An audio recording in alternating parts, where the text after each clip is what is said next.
Good evening, I'm Hugh Downs. And I'm Barbara Walters, and this is 2020. From ABC News, around the world and into your home, the stories that touch your life.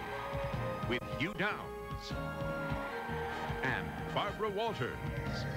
This is 2020. Plus, meet the mysterious stranger who gave away millions anonymously. Well, he saved my life. He was moved by the tragedy in other people's lives and did what he could to help. And he gave you money every year? Mm-hmm. He made a fortune, then quietly shared it with hundreds of people he'd never met. A saint. That's what it is. Now, their tribute to the man who came to their rescue. Barbara Walters with the passion of Milton Petrie, the millionaire. Those stories tonight, December 16th, 1994, after this brief message.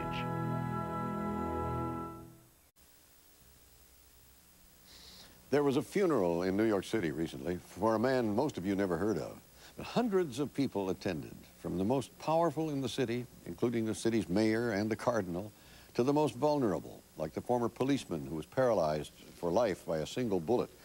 They came together to honor a man who gave away millions of dollars to help complete strangers. Maybe they were down in their luck, or they were victims of a sudden tragedy, but something in their personal stories moved this man who just read about them in newspapers to come to their rescue. They didn't know who he was, and that's just the way he liked it. Now you will get to know this remarkable man and the people whose lives he changed. He was the mysterious millionaire. My name is Michael Anthony. For many years, I was executive secretary to the late John Beresford Tipton. Some of us are old enough to remember this TV show. It was called The Millionaire, and it captured our fantasies in the 1950s. I have been authorized to give you this cashier's check for $1 million. A man with a briefcase came to the home of people in trouble and gave them a check from an anonymous donor who wanted nothing in return except to help them. Though the creators of the series never heard of him, and few others knew it, there actually was such a man. Well, he saved my life. I don't think that's too strong a statement. It's something I never thought would happen to me in a lifetime. This gracious man, who we had yet to meet, told us, look forward, don't look behind. His name was Milton Petrie. He was one of the richest men in America, worth over $800 million when he died last month. The son of Russian Jewish immigrants, a retailing genius who was the founder and head of more than 1,600 women's clothing stores throughout the country, he had two passions, business and giving. Like some other wealthy men, he was a philanthropist. New York City, where he lived, named a day after him as a tribute to his gifts to the city. He gave money to complete St. John the Divine Cathedral. He helped build the downtown Beth Israel Medical Center, which is named after him and his wife, Carol. He donated a wing of Memorial Sloan Kettering Cancer Center. And in the Metropolitan Museum of Art, there is a sculpture garden full of valuable treasures given by him and his wife. But what he did that others did not do was to give money quietly and anonymously to people who were not famous or important, whose lives had been struck by tragedy and who were in need. People whose stories he'd read about in the daily newspapers. In the weeks after his death, his wife, Carol Petrie, has received hundreds of letters from people he had helped, many of whom she didn't even know about. Did he help someone almost every month? Almost every day. Really? As far as I know. He never wanted credit. Almost always, he did it anonymously. Yes, because he always said, the Bible says you shouldn't talk about what you do. And he never did. Those he gave money to were asked to keep his identity secret. For example, years ago, I interviewed the mother of quintuplets in New Jersey. Their father had committed suicide. Petrie had put the 5 children, now grown, through school.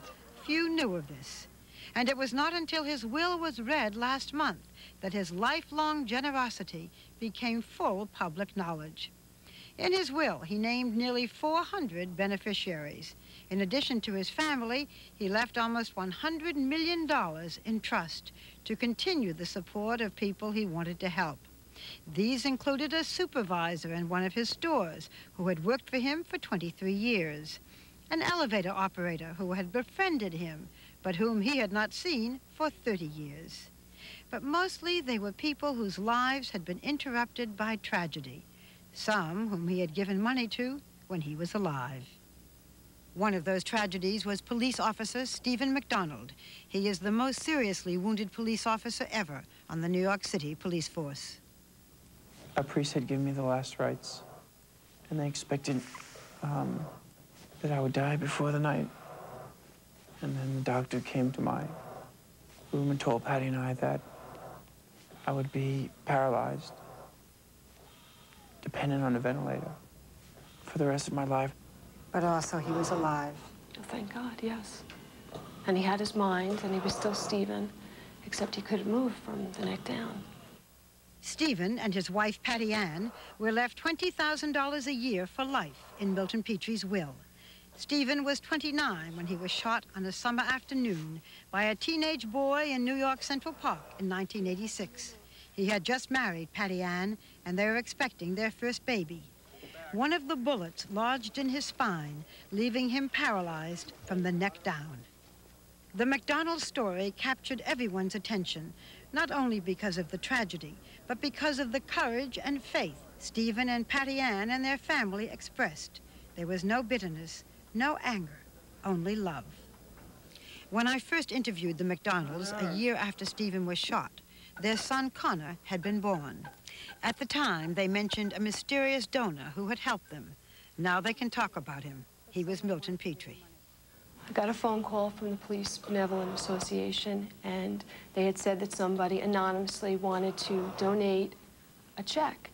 And this young girl came to the apartment to present me with this check, and I was flabbergasted. I mean, who would want to and why? Well, so much had been taken from us, and there was so much heartache. And I'd like to think that there are a few people who know the secret of making heaven here on earth, and Mr. Petrie is one of those people. And he gave you money every year? Mm-hmm. $20,000 every year? Monthly, it would come. A check every month amounting to $20,000 a year. Stephen today is still listed as an active police officer. He goes out most days. One of the things he does is speak to teenagers in schools about the results of guns and violence. Although he receives the benefits of a disabled policeman, it was Milton Petrie who contributed the other essentials to keep their life going. Milton Petrie seemed to care particularly about policemen and their families. His own father had been a policeman in Indianapolis, Indiana, and he never forgot that. Cordelia Fuller's son was also a police officer who was shot and killed on a Brooklyn street corner. He left a daughter, January, for Cordelia and her husband to raise. A few days after her son's death, she got a phone call.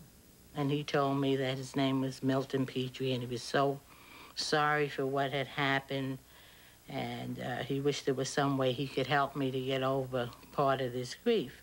So he asked me, would it be, he wanted to send me something by his secretary, and would it be okay for her to come over and see me? I had no idea what he was sending over. I wasn't thinking, because I was really numb at the time. When we opened it up, it was a check from Mr. Petrie for $2,500.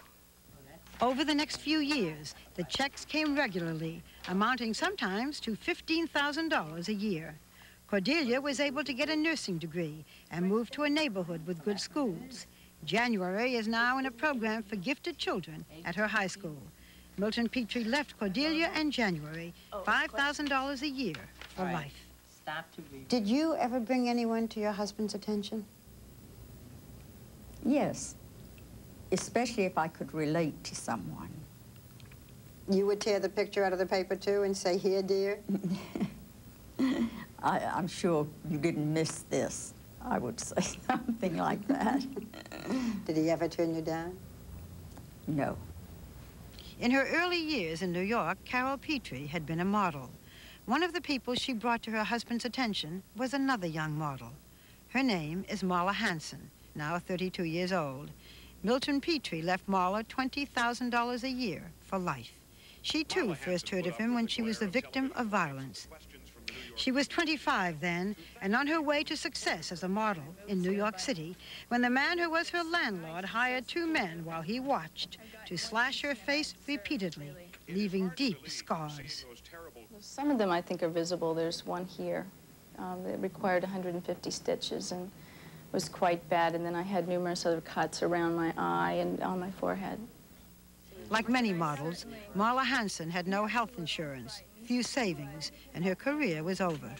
When she came to court to testify against the man who had her slashed, who was angry, she said, that she had rejected his advances, photographs of her scarred face were published in newspapers all over the country. On top of the assault, it was a big press. I don't know if you remember it, but it was a big press kind of. It was in all the papers. You know, cause celeb, and that was a lot to deal with. I couldn't get my thoughts together. I really didn't. I was a complete mess. For you, it meant the end of your career. It did. And no That's future. Right. That's right. How did you first hear about Milton Petrie and the money? I was in the hospital recovering, and the nurse came in and had a really wonderful nurse that was always very cheery, and she came in smiling one day and said, "There's a message from a guy." I was getting a lot of messages, and it was crazy, but she brought in this message and said, "This is from a man. It's something about a check. You need to call him back." And of course, the only thing I could think of was that a check that I had written had bounced. But I couldn't deal with it, so I put it aside. And the nurse kept coming in, constantly saying, "Did you call him back?" And finally, she came in and she said, "He wants to give you a check. It's not a bounce check." So I called back, and the secretary said, "You know, Milton Petrie wants to give you a check for $20,000 and a similar one for every year for the rest of your life to help you out." And you know, you can imagine, I just started to cry. I didn't know what to say, and I said, "No, I can't accept that." I said, "I can't take it." And she said, "Please take it. He has a lot of money. He wants you to know, and if it helps you, just swallow your pride and take it." And I did. Do you feel now that you have lived up to Milton Petrie's legacy, to what he wanted for you? I'm on my way. I'm trying very hard. I went back to school, and I'm graduating. I got my first job on a film, which is my ambition, and yeah, I feel like I'm on my way. But do not think that Milton Petrie was like a lovable Santa Claus. To people who didn't know him, he was often described as crusty and irascible, but not to those whom he loved. How would you describe Milton Petrie? The thing I think of first is the twinkle in his eye, because that was the first thing I picked up when I was introduced to him. But behind that twinkle, there was an incredible brain. There were no sharp corners in there. And it all went together. Some people thought that Milton Petrie was a little gruff. I never saw that other side of him.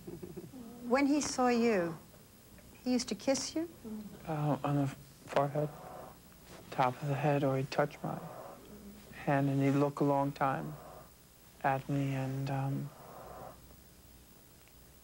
he didn't have to say too many words. He could communicate a feeling just by touching me.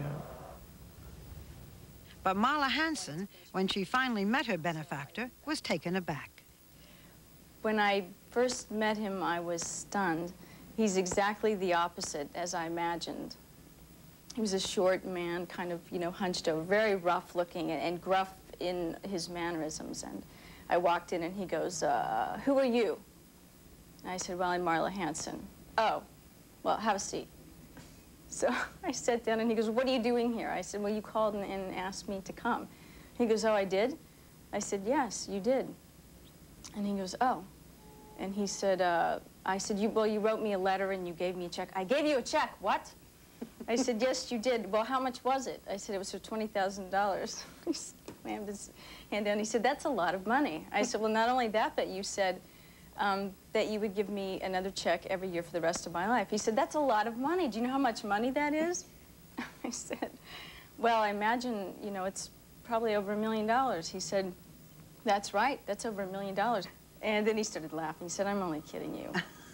He was very funny, actually. These are only some of the people who Milton Petrie will take care of for the rest of their lives. The McDonald's little boy, Connor, now only 7, already has his future college years paid for by Petrie, in addition to the $20,000 a year. Connor is an average seven-year-old. And I'd like to think that he's a good boy and that he'll help the world someday. You can say so many words, but you can see what Mr. Petrie has done for us. We're together as a family, and he loved us, and that has enabled the 3 of us to stay in love together as a family. There's always someone that you would like to meet in life that you could say, I was fortunate enough to meet a saint.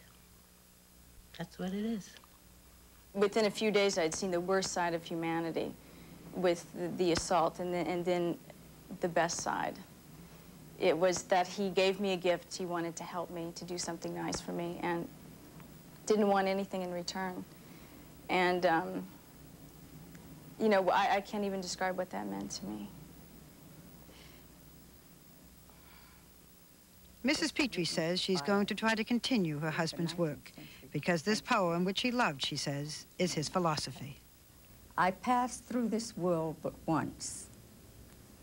If there is any kindness I can do, let me not defer it nor neglect it, for I shall not pass this way again.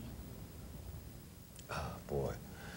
What's the saying? What kind of a world would this world be if every person were just like me? Wouldn't it be great if there were more people like that? Now, Mrs. Petrie has said that she is going to keep this going. Will she be able to, do you think? Well, there are 8 trustees of the will, and I think they would, one hopes they would follow his life. That is, give to the institutions that he cared about, Beth Israel Memorial, Sloan Kettering, etc., and then continue his work. And she is one of the 8 trustees. I knew Milton Petrie. I was fortunate enough to know him, and there are many people who give a great deal of money. He not only gave the money, but as you can see, he gave his heart, and he got involved. And the demeanor was so different from the man inside. I feel privileged to have known him. That's great. Thank you, Barbara. Well, next, a really strange coincidence that'll make you wonder what led this armed fugitive into this house in the